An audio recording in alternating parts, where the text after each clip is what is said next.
How's it going? Welcome back to the channel. I hope you're all doing good.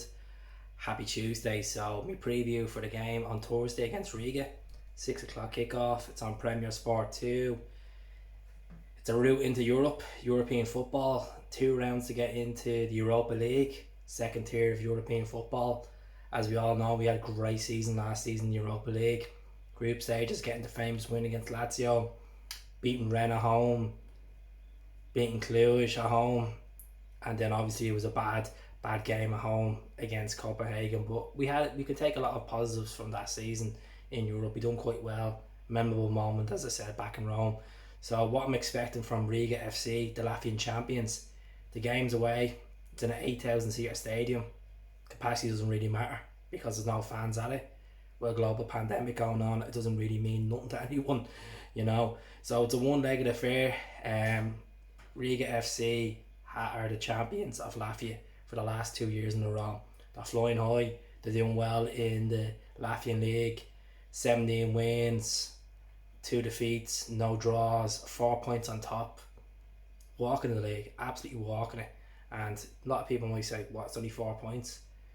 They're doing well, doing quite good. So in the Champions League qualification, getting beaten by Mcclean Tel Aviv. They done well last season, European qualification. This is where the eyebrows kind of go up. They got beaten by Dundalk, 1-0 in aggregate, by Dundalk FC in the Champions League qualification. Then they went on, they played Helsinki, I was going to say Helsinki. They beat Helsinki in the second round of qualification. And then the playoff of the Europa League, they beat Copenhagen at home in Latvia, at home in the stadium, and then they got beaten away 3-1 in Copenhagen. As you know, we played Copenhagen in the last 32 of the Europa League, so absolutely crazy to think. What I'm expecting from these is a really tough game. We can't take these for granted, like the previous European game we played at Celtic Park, Varos. Oh God, go back to that game. It's just, it feels like a long time ago. We still have got a lot of Lenny trolls over that game. That's saying he's not fit for the role. Okay, as I said in previous videos, I'll back Neil Lennon. If we were to go through an upset on Thursday, which they're 10-1 to beat us, which is mad, 10-1 to beat us, I really don't think this is a walk in the park, no matter who we field. Full team, couple of reserves, couple of subs that are like fringe players. We're going in for a tough game, and I know that sounds crazy for a standard like Celtic. We should be walking these teams, especially in Europa League competitions, qualifications. So in goal, Scott Bain. I'll bring Scott back in. Scott played against Hamilton at the start of the season before Barkas was fully ready to play in the goal. I think, why not, like, give him the Europa League games, give him the Betfred Cup, give him the Scottish Cup. He's a good servant, he's a good keeper, but he's not my preferred number one.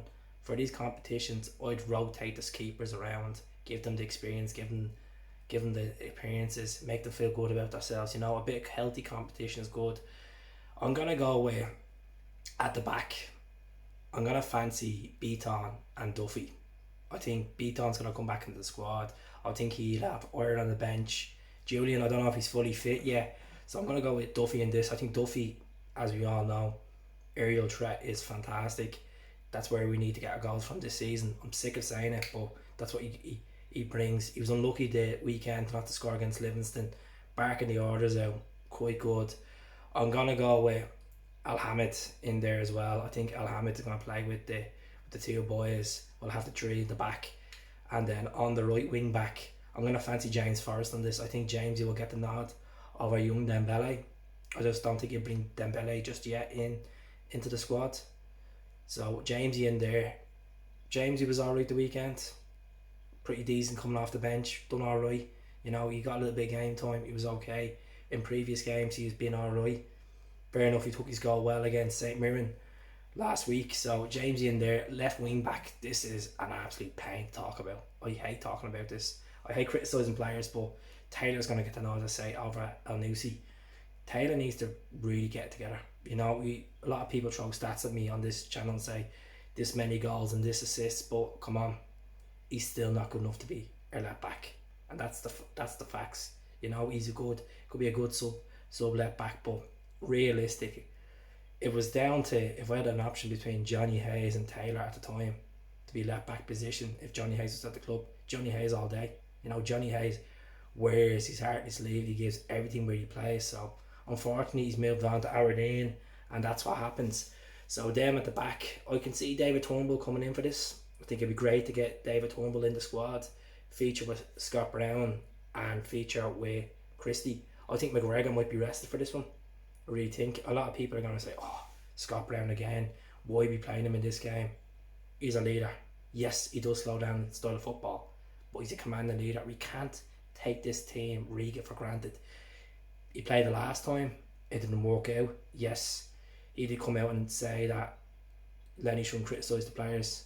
It was his tactics. But Scott Brown in there, even playing for a half, give him a go. We'll have a good midfield options, I say, on the bench, big time to pick from. So I think Christie, Turnbull and Scott Brown. And then I'm going to fancy the two up front. I'm going to go with Klamala and I'm going to go with Yeti. I think Klamala, this is an ideal game for him to get to stamp authority in this. Look, Yeti's on good form. We can't take it away. Edward is a number one striker. So for poor Patrick Klamala, I think the likes of Europa League and Cup games, this is the best chance for him to get as much starts under the belt from, unless an injury comes along, which touch wood, it doesn't. So I fancy Yeti getting a good bit of football on Thursday night. He's on a bit of flying form, as I said, scoring that beautiful goal the weekend against Livingston. Really good, and you know, Patrick's been playing quite well, so we can't take him for granted as well. The likes of Lee Griffiths, I don't know if Lee travelled with the squad, to be honest with you. I didn't see the pictures. I don't know if he has travelled or not, so you can confirm it to me. If Tom Rogers has travelled, happy days. I'd like to see him feature. It's pretty interesting. I'd rest the likes of Ajer, Edward, even though Edward's with the squad. I'd rest Edward because there's still all this speculation going on.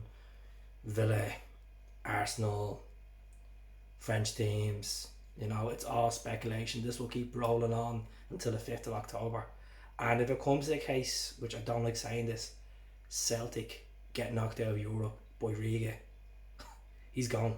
He's gone. As much as we need 10 in a row, I think he'll go. I think the club will need to fork out, because what happened with tonight with Nicola Sturgeon announcing to the Scottish nation about these tight restrictions, I don't know where he sees football now. I don't know if football fans are going to be getting back into the stadiums the dates you were told at. So financially it's going to cripple Celtic without the fans. I know we have our Paradise Pass and stuff, and people are buying all of these stuff and all that, but like, there's only so much football clubs can hold on. And if we were to lose to Riga, which I hope we don't, really don't, because I don't want to be coming back on Thursday night steaming drunk saying how I feel about Celtic. Look, at, as I said 2 or 3 weeks ago, when the draw was done for Riga Flori, I really don't care about Europa League. If we get to the Europa League group stage, I don't have high ambitions to progress further than that, because I just don't want Celtic concentrate on the Europa League this season. That's my personal opinion. I think domestic football is the key factor. We're on the verge of doing a quadruple treble. We have 2 games in the Scottish Cup to concentrate on in November and December, which is only around the corner. You know, as much about in September. These games are going to come thick and fast. We have Hibs the weekend, so I wouldn't be putting out all of our key assets. I know, like, majority likes Duffy, Brown. You know, we could put Tom in there, but Turnbull needs a bit of game time. Overall, I fancy us to beat them. I'm going to say 3-1 Celtic. I still think there's defensive issues there. There's massive defensive issues there. And as much as I don't like criticising the team, obviously the weekend we were unfortunate with the penalty against Livingston. Ajer was unfortunate. You know, we could have got a penalty ourselves, but that's move on from Livingston. And the goal for the man marking, the second goal, it was a cracking goal, but we need to move on from it.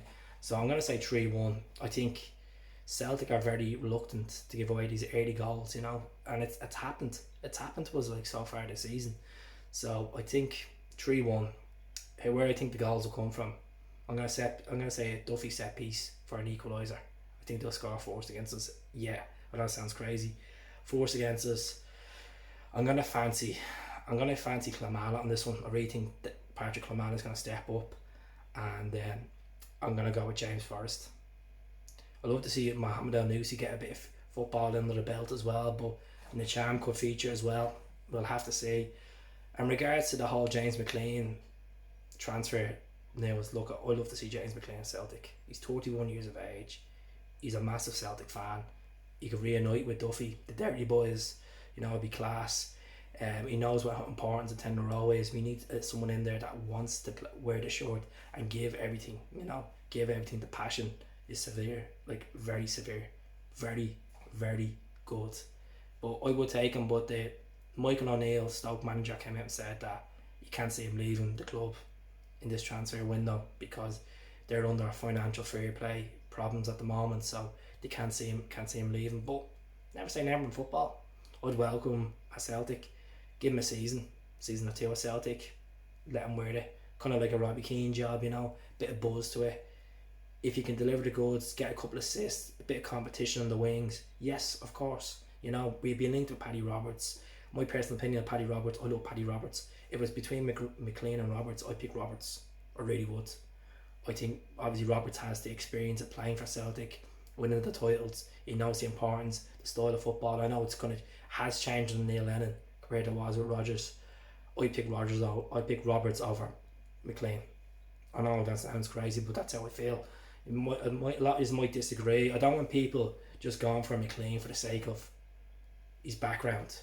It's about what he can offer on the pitch, and he can play the left wing back. He's played it for Ireland, which, to be honest, Taylor at the moment is not the greatest there. He can play the left wing back. He can play on the right if you want, you know, and he can offer some amount of goals as well. He's got a good few goals last season for Stoke towards the end of the season as well, and he got Stoke Player of the Year, and then he's all right for the Republic of Ireland. So I would take him. To talk about Ajer at the moment, he's not the first choice centre back they want. They're looking at a lad from Fiorentina. He's rated at 40 million. Nikola Miglolovic, that's if you pronounce his name. They're looking at him. So this is a bit of a twisty one. If Ajer, that deal goes out with the Fiorentina, if Ajer goes to them, it all depends on this European campaign, how we're getting on with Europa League. If he goes to AC Milan for 14 million, if he goes to them, it's 15 million in the bank. We can go in for Omar Colley. Okay, I've said already about Omar Colley. He doesn't have the CV, but he's a solid player. And Bobo Balde didn't have the CV, and he came to Celtic, and he was solid, and he was Bobo. Bobo's gonna get you. So let us know what you think. I'm excited about Thursday night. It feels like a more of a pre-season to me because there's no fans there. It's not a massive game. If we lose, it's gonna be a massive moan about it. But I'm optimistic we'll get over the line. We'll get into the next round, which the next round's away as well, where they'll play the Bosnian champions, or we'll either play Sarajevo again. So we'll have to see. Appreciate the support. Subscribe to the channel if you haven't subscribed. Just press the button below and comment below. Really crucial. It's about your comments. I really appreciate the support from the regular people that watch and comment below. Thank you very much. Hell. And I'll speak to you all Thursday night. Up the Celts.